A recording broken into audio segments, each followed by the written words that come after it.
De Bretton Woods a los BRICS, el fin de la hegemonía del dólar. Saludos, mis queridos geoescuchas, y bienvenidos una vez más a De qué hablan Geo. Rodolfo aquí detrás del micrófono, y hoy vamos a desentrañar un tema crucial para entender el panorama geopolítico actual. ¿Cómo hemos llegado a este momento de quiebre en el orden mundial?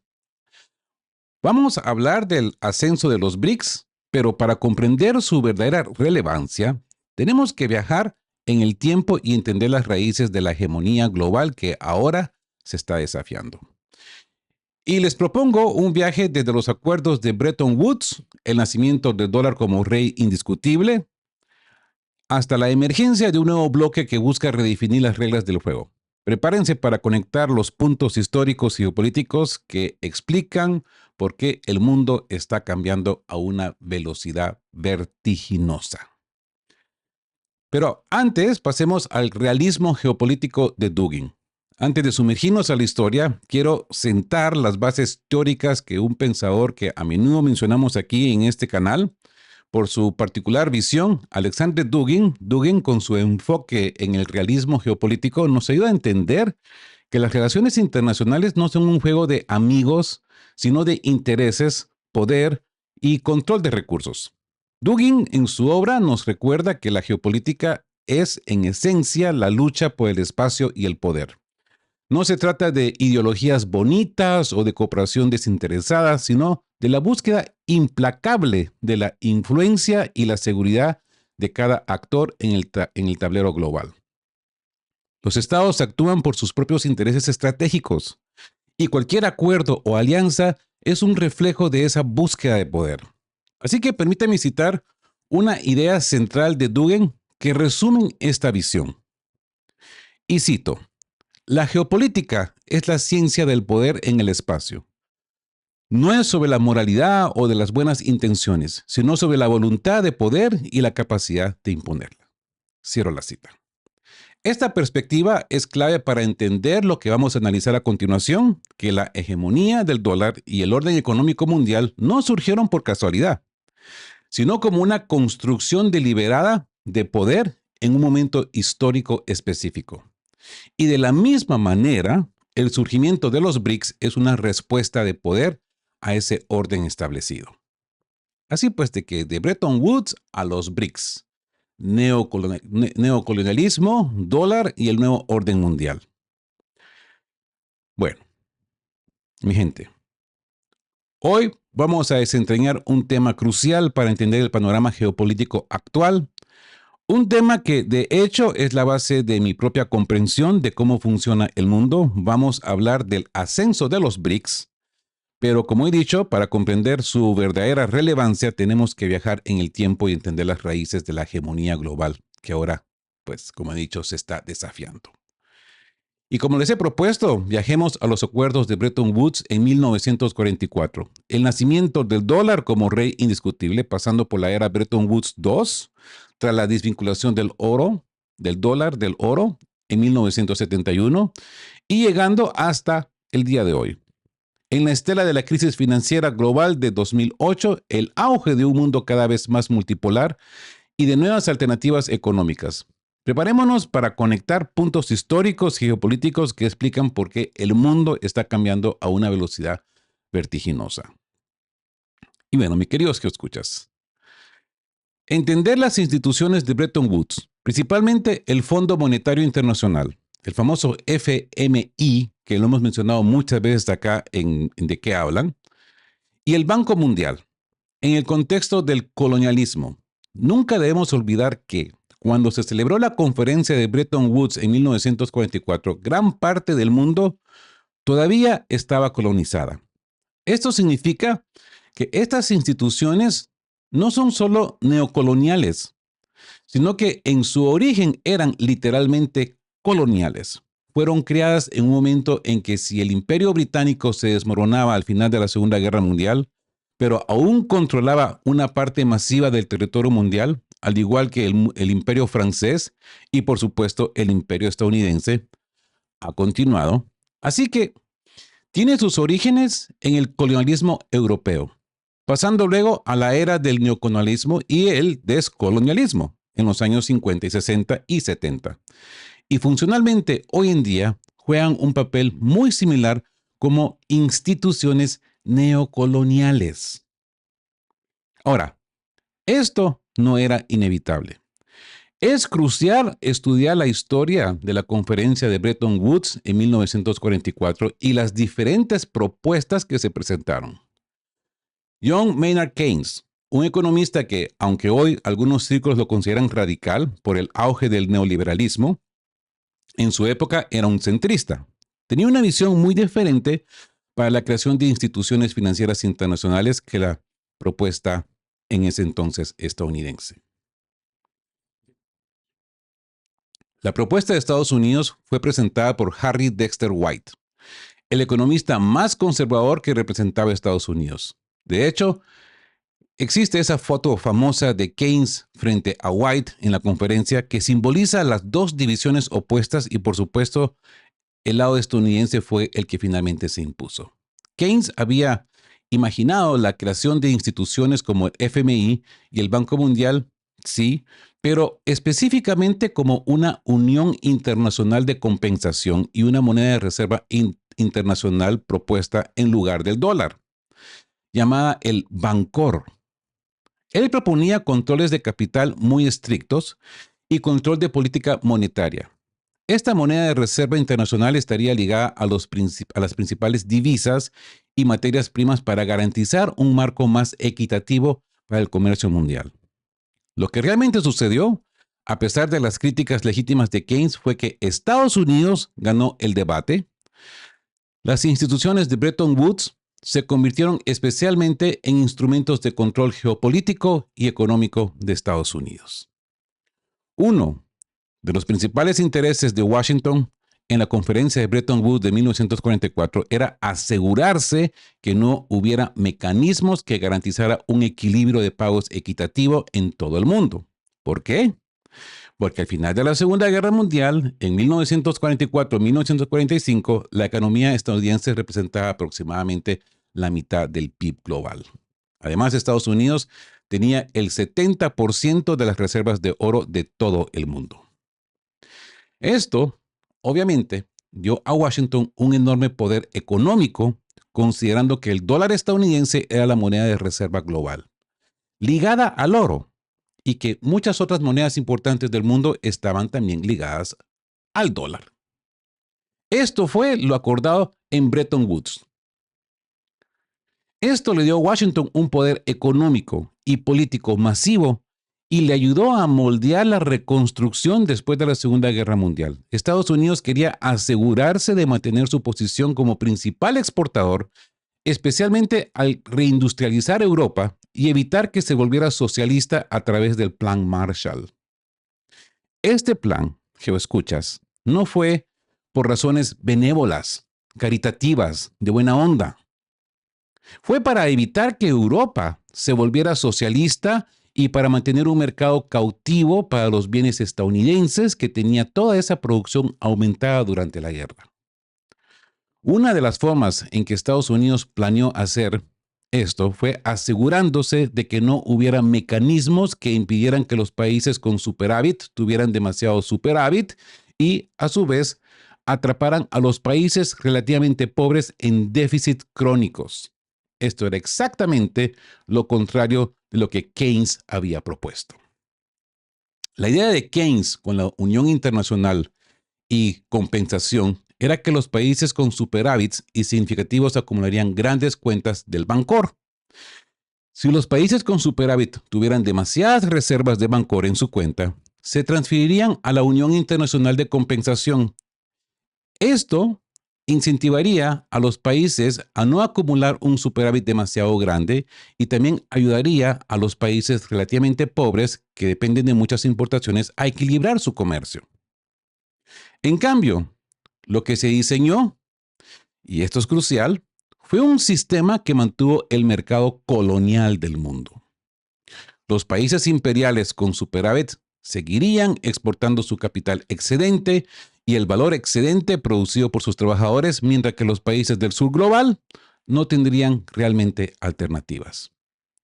Esto en parte explica por qué existe una historia tan larga de tantos países del Global Sur atrapados en deudas impagables. No es el objetivo que se desarrollen económicamente, es mantenerlos dependientes de países de productores de superávit. Y hablemos del Bretton Woods II y el petrodólar. ¿Ok? El otro elemento clave de la conferencia de Bretton Woods en 1944 fue el establecimiento del dólar estadounidense como la moneda de reserva global. Esto incluso exasperó algunas de las otras potencias coloniales occidentales. Por ejemplo, en la década de 1960, el gobierno de Francia, que por cierto seguía cometiendo atrocidades coloniales en Argelia, se quejaba del privilegio exorbitante de Estados Unidos con su dólar como moneda de reserva global. El presidente francés constantemente intercambiaba dólares estadounidenses por oro. Como ha demostrado el economista Michael Hudson en su libro Suspicious Link Removed, Estados Unidos esencialmente estaba imprimiendo cada vez más dinero para pagar los déficits de la balanza de pagos que se habían acumulado debido a los gastos de guerra. Estados Unidos había sido un importante país con superávit, un gran productor industrial que exportaba a todo el mundo, pero en 1950 Estados Unidos comenzó la guerra de Corea, que mató a 3 millones de coreanos y destruyó el 80% de los edificios en el norte de Corea, siendo responsable de la muerte del 20% de la población coreana. Para pagar esa guerra, Estados Unidos esencialmente imprimió más dinero. Y los dólares vinculados al oro se volvieron cada vez menos reales y más ficticios. Y luego, por supuesto, llegó la famosa guerra de Vietnam.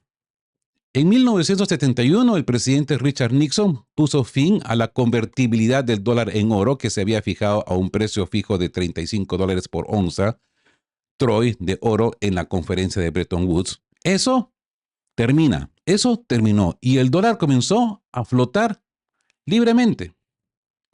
Así entramos en la era de Bretton Woods II, la era de la que estamos saliendo ahora y la gente ya habla de un Bretton Woods III. Perdón. La razón por la que detallo esta historia es que los dos puntos principales a destacar son: uno, el sistema financiero internacional creado al final de la Segunda Guerra Mundial fue diseñado para beneficiar a Estados Unidos con su moneda como divisa de reserva global. Y dos, fue diseñado para mantener un cierto patrón de balanza de pagos en el mundo en que las potencias coloniales con superávit crónicos pudieran mantenerlos y los países del sur global quedaran atrapados en déficits. ¿Ok? Esto, mi gente, es importante porque explica por qué hay una historia tan larga de tantos países del sur global atrapados en deudas impagables. No es el objetivo que se desarrollen económicamente, es mantenerlos dependientes de los países productores de superávit. Ahora, esto cambió en los años 70. Esto nos ayuda a entender el papel actual del FMI y el Banco Mundial. Cuando el dólar se desvinculó del oro, el gobierno de Estados Unidos llegó a un acuerdo con Arabia Saudita para crear el sistema del petrodólar. En 1971, Richard Nixon puso fin a la convertibilidad del dólar en oro de forma unilateral, a pesar de que el dólar era la moneda de reserva global.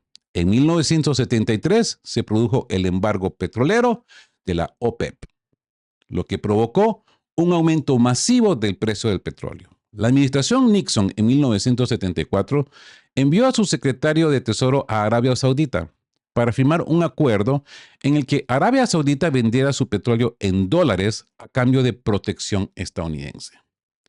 Eso fue el segundo acuerdo histórico después de 1945, cuando el FDR se reunió con el rey de Arabia Saudita y acordaron el apoyo militar a cambio de relaciones económicas. En 1974 se estableció específicamente el sistema del petrodólar. que mantuvo la demanda internacional del dólar estadounidense. El dólar ya no estaba respaldado por el oro y Estados Unidos había impreso mucho dinero, pero el petrodólar mantuvo la demanda porque los países que necesitaban importar petróleo debían tener acceso a dólares para pagarlo. Arabia Saudita era el líder de facto de la OPEC. Aún hoy tiene un papel muy importante en la producción mundial de petróleo. Y volviendo al Bretton Woods II, vamos a hablar de la crisis de la deuda del tercer mundo y el neoliberalismo. El Bretton Woods II. Esto nos ayuda a entender la crisis de deuda del tercer mundo en los años 80. Yo diría que estamos en un momento bastante similar hoy día, aunque con diferencias significativas. Lo que sucede es que Arabia Saudita ahora tiene todos estos dólares porque vende su petróleo en dólares. ¿Y qué hace con esos dólares? Los recicla de vuelta en los bancos comerciales de Estados Unidos. Esto es el reciclaje de petrodólares y por supuesto fue una gran bendición para la economía estadounidense. ¿Y qué hicieron los bancos comerciales en Estados Unidos con todos esos dólares? Los prestaron a bajas tasas de interés, especialmente a países del sur global.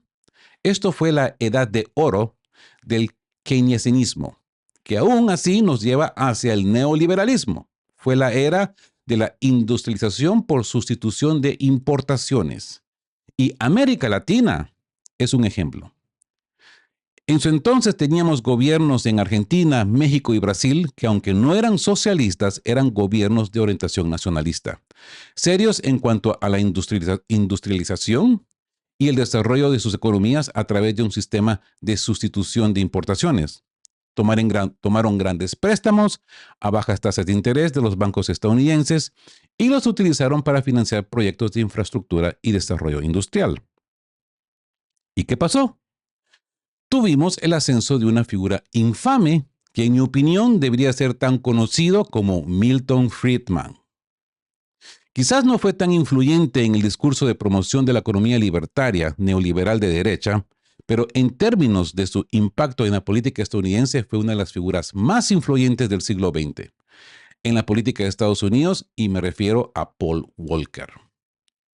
El profesor Michael Hudson, que también trabajó en el Chase Bank, ha dicho que Paul Volcker era un neoliberal tan ardiente, incluso de que el neoliberalismo fue una ideología coherente que se paseaba en las reuniones con datos sobre los salarios en Estados Unidos en el bolsillo de su camisa, argumentaba crónica y consistentemente que los salarios eran demasiado altos y su objetivo era reducir los salarios en Estados Unidos para bajar la inflación.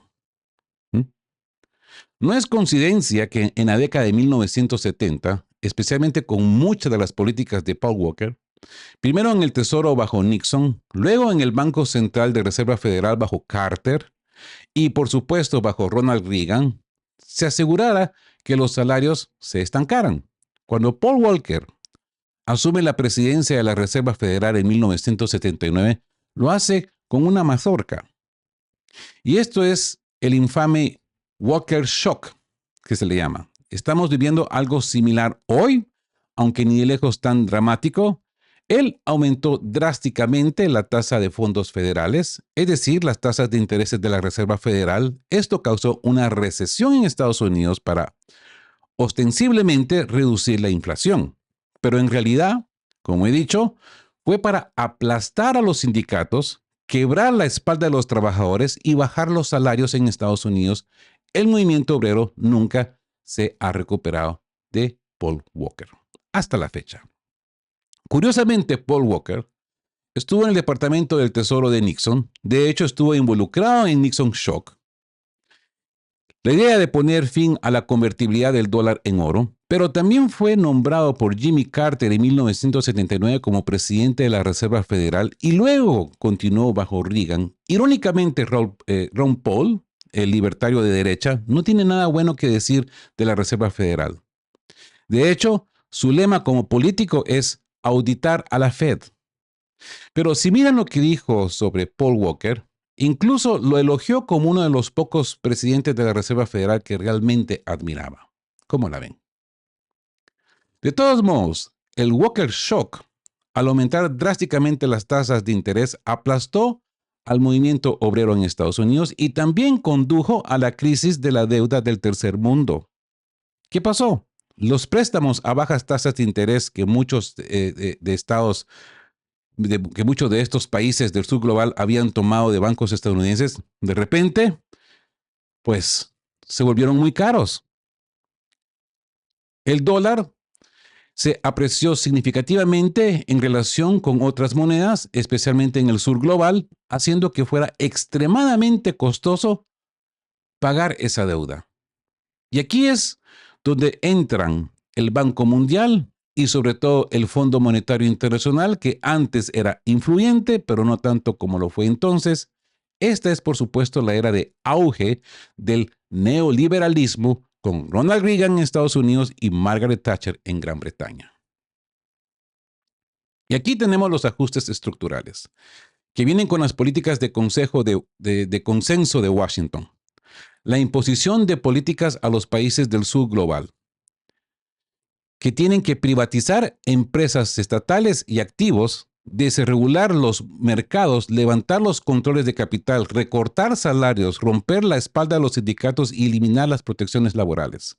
Todas las políticas económicas neoliberales de derecha que conocemos hoy.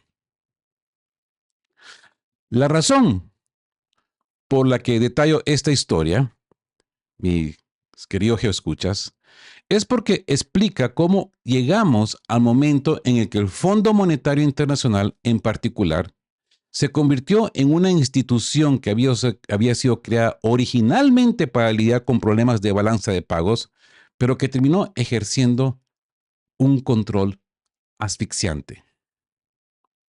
Quiero recomendar encarecidamente, y debemos tener en cuenta que cuando hablamos de esto, no se trata solo de economía e ideología. Es una cuestión de criminalidad. Esto se muestra muy bien en el libro de John Perkins, Confesiones de un sicario económico, porque como siempre podemos hablar de la política de Estados Unidos sobre la mesa, su política exterior económica, pero por debajo de la mesa también hay mucha chicanería y trucos sucios. Apoyo a golpes de estados como Chile en 1973, y también simplemente chantaje, corrupción y sobornos. John Perkins lo explica muy bien, cómo estas son esencialmente herramientas coloniales que atrapan a los países en deudas impagables y esencialmente desvían su riqueza a los países del norte global. Y bueno, hablemos del Bretton Woods 3 y el ascenso de los BRICS. Eso explica Bretton Woods 1 y Bretton Woods 2. Ahora, concluyendo, quiero destacar brevemente algunos de los cambios significativos que estamos viviendo el día de hoy. Y una de las principales razones es la crisis financiera del 2008. Pero la otra razón significativa e incluso más histórica, ojo, es el ascenso de China. Sí, China, según la paridad de poder adquisitivo PPA, que es una medida mucho mejor del PIB, porque mide el poder adquisitivo de una moneda en lugar de una cifra nominal, tiene una economía más grande que la de Estados Unidos. Desde hace 5 años sigue creciendo a un 5% anual, mientras que la economía estadounidense está en gran parte estancada, incluso en términos nominales. China muy pronto superará a Estados Unidos como la economía más grande del mundo. Y por cierto, si miran los datos del FMI más recientes de abril, Estados Unidos ahora representa alrededor del 15% del PIB global en PPA. Comparen eso con aproximadamente la mitad de la economía global al final de la Segunda Guerra Mundial. Estamos hablando de un cambio histórico mundial en el poder económico. Sí. El crash financiero del 2008 fue una llamada de atención para muchos países, incluso para el Banco Central de China, el Banco Popular de China. Dijo que necesitamos repensar las instituciones financieras internacionales. que realmente están dominadas por Estados Unidos. El gobierno del Banco Popular de China incluso planteó la idea de volver a la idea de Keynes, del Bancor. ¿Se recuerdan cuando hablamos del Bancor? Por eso que hemos hecho este ejercicio histórico, para llegar a este punto crítico.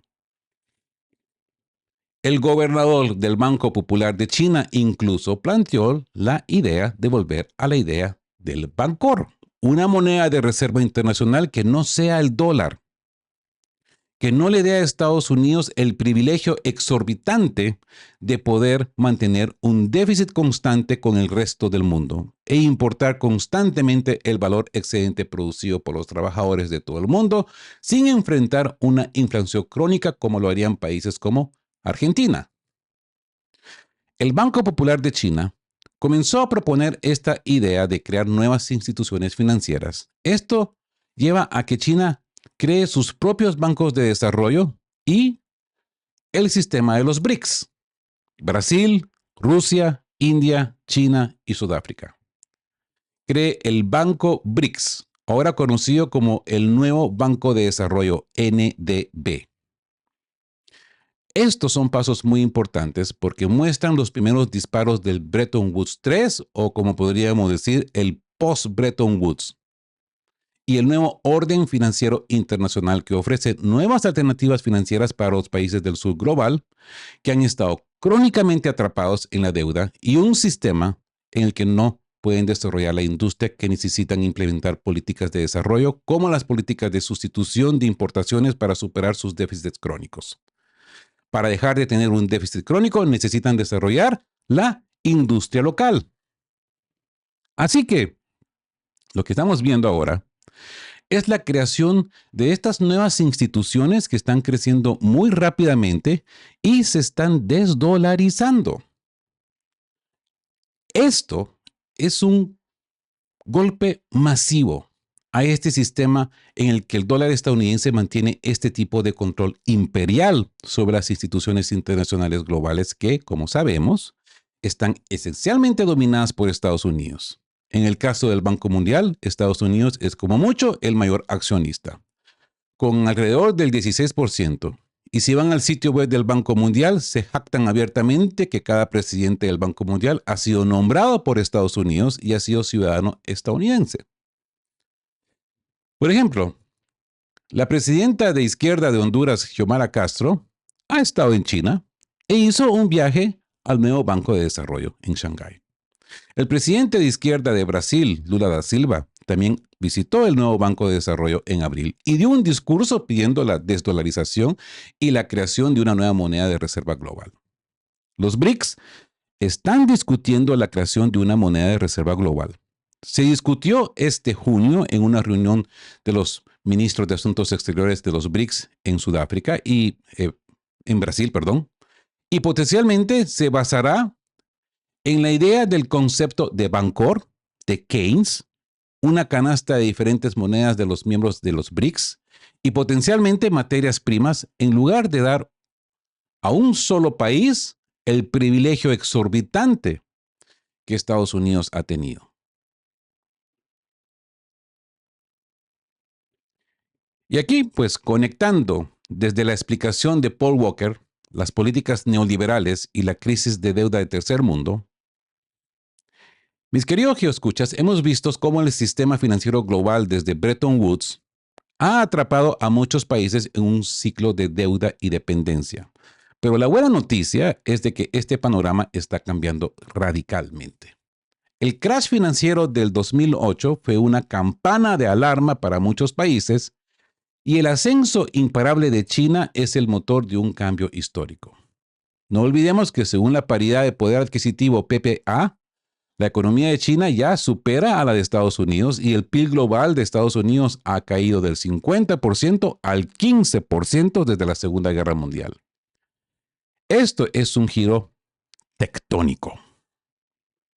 Frente a la hegemonía del dólar y las condicionales impuestas por el FMI y el Banco Mundial, instituciones que, como hemos visto, a menudo actúan como herramientas neocoloniales, imponiendo programas de ajuste estructural que ahogan el desarrollo, el mundo está buscando alternativas. Y aquí es donde brillan los BRICS. Los BRICS no solo están ganando peso económico, sino que se están expandiendo. Uruguay está en proceso de unirse, Bangladesh, Emiratos Árabes Unidos y Egipto ya son miembros, Argentina, Arabia Saudita y Zimbabue ya han sido aprobados y más de 20 países han solicitado o expresado interés. Esto es el génesis de un marco financiero internacional completamente nuevo. Países como Sri Lanka, que ha pasado por 17 programas de ajuste estructural del FMI desde los años 50, o la propia Argentina, busca ahora nuevas vías de desarrollo económico que no vienen con las mismas condicionales políticas impuestas. El nuevo Banco de Desarrollo NDB, el llamado Banco de los BRICS, es un pilar fundamental en esta arquitectura. Estamos en las primeras etapas de lo que algunos economistas como Sultan Pose llaman Bretton Woods 3 o un sistema monetario multipolar. Este es un momento emocionante, lleno de posibilidades, pero no solo son los BRICS en el sur global. Hay movimientos políticos y gobiernos que buscan activamente alternativas. En América Latina, bajo el liderazgo de Hugo Chávez en su momento, y ahora con el regreso de Lula en Brasil, vemos intentos de revivir el Banco del Sur, una alternativa del Banco Mundial para la región. Incluso se discute un Banco Central del Sur para supervisar una moneda regional para el comercio internacional llamada SUR. En Ecuador, el candidato a la vicepresidencia Andrés Arauz, un economista, está involucrado en estas propuestas. También vemos integración financiera en bloques como el Mercosur o la CELAC. Incluso en el sudeste asiático, a través de la ASEAN, se han acordado mecanismos para el comercio regional utilizando sus propias monedas. Indonesia, un país masivo en crecimiento, ha instado al comercio regional en divisas distintas del dólar estadounidense. Así pues, ¿de qué? ¿Por qué esta búsqueda de alternativas? No solo por la historia de estar atrapados en deudas denominadas en dólares en instituciones dominadas por Estados Unidos, también porque simplemente el dólar estadounidense se está sobrevalorado. Las agresivas subidas de tipos de interés de la Reserva Federal de Powell, que ve Paul Volcker como su modelo a seguir, están depreciando el valor de las monedas del sur global. Esto dificulta el pago de importaciones y el servicio de la deuda denominada en dólares. Es el mismo patrón que Volcker Shock de los 80, pero a escala global.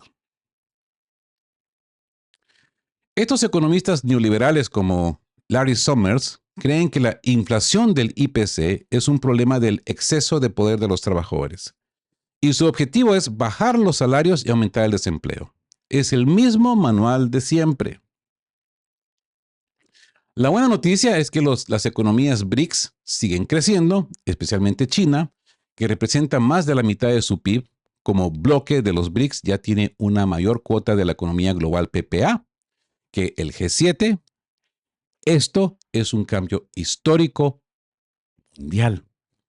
Mientras las economías occidentales están en declive, en parte por sus propias políticas suicidas de energía, los BRICS ofrecen un nuevo espacio. Estamos viendo el resurgimiento de un movimiento no alineado, proporcionando oportunidades de desarrollo y, crucialmente, espacio para nuevos modelos económicos que no eran posibles antes de la década de 1990, en el pico de la hegemonía estadounidense, ¿verdad? Así que, ¿qué pasará si el dólar estadounidense deja de ser la única moneda de reserva global? Para el resto del mundo, les digo una cosa, sería algo positivo. China no tiene interés en que el renminbi sea la única moneda de reserva global. Quiere mantener sus controles de capital. Lo que veremos es un mundo de múltiples monedas. Un renminbi y el rublo ya se usan más en el comercio. La rupia india también. Vemos la regionalización del comercio. El dólar estadounidense no va a desaparecer, seguirá siendo una moneda de reserva significativa, pero ya no va a ser la dominante.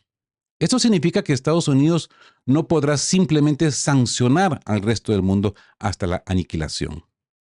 Más de un tercio de la población mundial vive en países sancionados unilateral e ilegalmente por Estados Unidos. y esto ha sido devastador. A medida que el valor del dólar disminuya, Estados Unidos tendrá que reindustrializarse, lo cual es bueno para los trabajadores al crear empleos de calidad. Sin embargo, también significará una reducción en el poder adquisitivo de los trabajadores estadounidenses que ya no podrán importar bienes de consumo baratos como antes.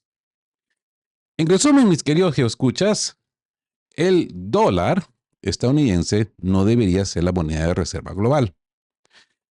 Debemos dar la bienvenida al resurgimiento de un mundo monetario multipolar. Este cambio es bueno para el mundo, pero requiere que las economías se reindustrialicen y que no caigamos en una sociedad de siervos dominada por la inteligencia artificial. Así pues, mi gente, ¿qué opinan de este futuro multimoneda? ¿Estamos realmente al borde de un Bretton Woods 3? Déjenmelo saber en sus comentarios. Son claves para seguir este análisis profundo de qué hablan Geo. Si les ha gustado este material, denle me gusta al video, suscríbanse si son nuevos por acá y como siempre les digo, mis queridos todos geoescuchas, estén fuertes, juntos, siempre busquen por la verdad y sean justos. Hasta el próximo episodio de qué hablan.